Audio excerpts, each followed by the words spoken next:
যখন মানুষের পতন আসে তখন সে পদে পদে ভুল করে যে বিএনপি ভর করেছে অমুক দলের লোক এই আন্দোলন করছে। তো যৌক্তিক আন্দোলনে তারা আছে, আপনারা কেন নাই? এতগুলো মানুষকে কি টাকা দিয়ে কেন সম্ভব? উনি এই কথা বলেছেন, কে বলেছেন ওনার নামটা একটু বলেন। ওয়াহিদুল কাদের বলছেন। এখন উনি যেই কথাগুলো বলে ওনার কথাকে এতটা আমি গুরুত্বের সাথে দেখি না কোনো সময়। ঠিক আছে, কি সব বলে, যা তা বলে, না বলে, ওনার কথা এত গুরুত্ব দেওয়ার কিছু নাই। সো উনি যে কাজটা করছেন প্রত্যেকটা আন্দোলনে, যৌক্তিক আন্দোলন, ওনারা এই একই কথা বলেন যে বিএনপি ভর করেছে অমুক দলের লোক এই আন্দোলন করছে, তমুক দলের লোক আন্দোলন করছে। আরে ভাই, যৌক্তিক আন্দোলনে তারা আছে, আপনারা কেন নাই? এই প্রশ্ন আপনারা তো তাদের কাছে করবেন। আপনারা এই কথা যদি বলেন, আর এই যে এতগুলো মানুষ দেখতেছেন, এতগুলো শিক্ষার্থী দেখতেছেন, এতগুলো মানুষকে কি টাকা দিয়ে কেন সম্ভব? এইটুক বুঝতে পাগলও বোঝার কথা। সারাদিন এসি রুমে বসে থাকলে ঠিক আছে, এইসব ভুলভাল কথা তো বলবেই।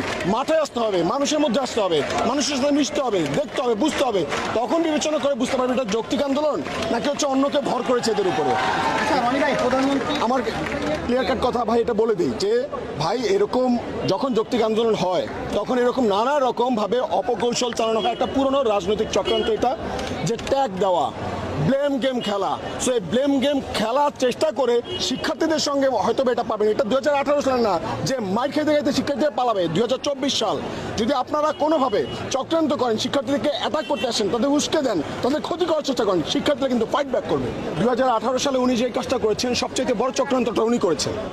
2018 সালে শিক্ষার্থীরা চেয়েছিল কোটা সংস্কার, আর উনি যে কাজটা করেছে, উনি সকল কোটা বাতিল করে দিয়েছে। আজকে যার কারণে এই কোটা সংস্কারের যেই পরিপত্রটা তারা হচ্ছে গিয়ে জারি করেছিল, সেটা আজকে প্রশ্নবিদ্ধ করার সুযোগ পেয়েছে আজকে হাইকোর্ট। এবং আপনারা কি মনে করেন হাইকোর্ট কি কতটুকু স্বাধীন, কতটুকু স্বাধীন না, এটুকু বোঝার মতো সক্ষমতা কি আমাদের নাই?